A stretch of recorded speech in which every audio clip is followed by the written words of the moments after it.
माता सरस्वती के जाने के बाद माता पार्वती ने गणेश को गोदी में बिठाकर कहा, लालन सुनो गणेश। गणेश जी बोलते, मां बोलो क्या बात है। सुन बेटा,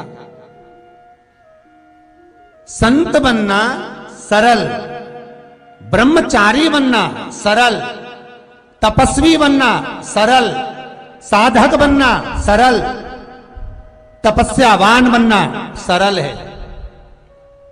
गंगा के घाट पर बैठकर तप करना सरल है, नर्मदा सरयू यमुना के घाट पर बैठकर साधना करना सरल है, पर गणेश एक श्रेष्ठ गृहस्थी बनना कठिन है। ये स्वयं माता पार्वती श्री गणेश जी महाराज से कह रही है।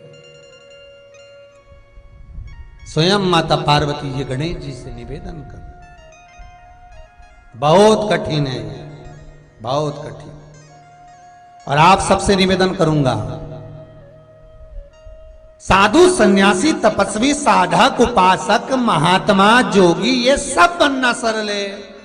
घर छोड़ दो बाबा बन जाओ, सरल है। क्यों? ना घर में परिवार, ना पत्नी, ना बच्चे, ना माता पिता, ना भाई बंधु, ना कुटुंब कबीला, कोई झंझट है ही नहीं। केवल गंगा के घाट पर ले लो, कोई आश्रम में ले लो, 2 रोटी खाने को मिलेगी, चकाचक जिंदगी जी लो, सरल। पर कठिन है परिवार में रहकर भगवत भजन करना, कठिन है परिवार में रहकर नाम स्मरण करना, कठिन है भगवत भजन में डूबना।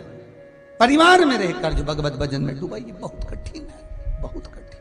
संत तुकाराम की धर्मपत्नी ताने देती थी, नामदेव जी की धर्मपत्नी ताने देती थी।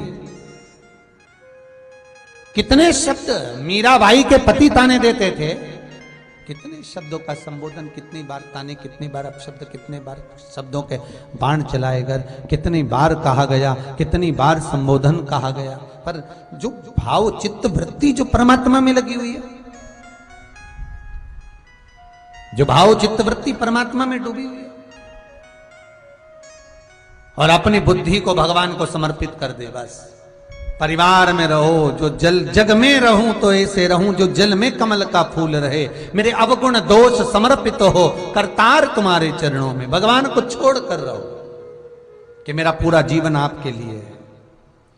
अब सौंप दिया इस जीवन का सब भार तुम्हारे हाथों, हे हार तुम्हारे हाथों में और जीत तुम्हारे हाथों में। माता पार्वती गणेश जी से समझा रही, गणेश जी को निवेदन कर रही हैं कि संसार में ब्रह्मचारी बनकर नहीं रहना,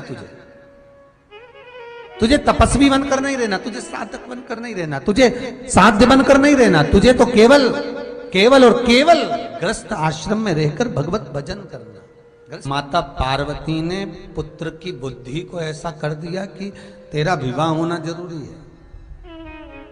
पर माता पार्वती के मुख से एक शब्द निकल गया, माता पार्वती के मुख से एक शब्द निकला, अब विवाह करूं तो करूं किससे, ये सोच रही है माता पार्वती। तो गणेश जी बोले, मां तू मेरे लिए कह रही कि विवाह किससे करूं? ऐसा कौन है जो अपनी बेटी मुझसे नहीं भी आएगा? पीछे से नंदी बोला, हाथी का मुंह लगा है और तोंद का ठिकाना नहीं है, कौन लड़की देगा? लड़का भी तो दिखने में अच्छा होना चाहिए, थोड़ा सुंदर नजर आए तो ब्याह हो जाए। गणेश जी बोले, हाँ ये भी बात तो पक्की है। गणेश जी भी नंदी से बोले, नंदी काका सुन लो, आज मेरी मैया ने कहा है मुझे ब्याह करना है, और कोई मुझे लड़की नहीं देगा मेरा स्वरूप देखकर, तो मैं भी किसी की यहां शादी नहीं होने दूंगा। जब तक मेरी नहीं होगी मैं किसी की नहीं होने दूंगा। अब गणेश जी तो बड़े उपद्री, अब सारे देवताओं में इनको पद मिला है गणाधिपति गणेश का, मतलब प्रथम गिनती में यही आएंगे। सबके यहाँ देवताओं की पूजन होगी तो पहले इनको पूजा जाएगा। अब शादी में सबसे पहले नोते तो गणेश जी को ही नोते। अब ये शादी में जाके नोते तो बैठ तो गए चूहे के साथ में बढ़िया आराम से, पर इनकी यहां जैसी शादी की तैयारी हो, गणेश जी चूहों की टीम बुलवा के सारा अनाज खिलवा दे, बोरियों में छेकड़े पड़वा दे। अब लड़की के जितने कपड़े बने, लड़की तैयार होने के लिए जैसे ही जाए तो उसके कपड़ों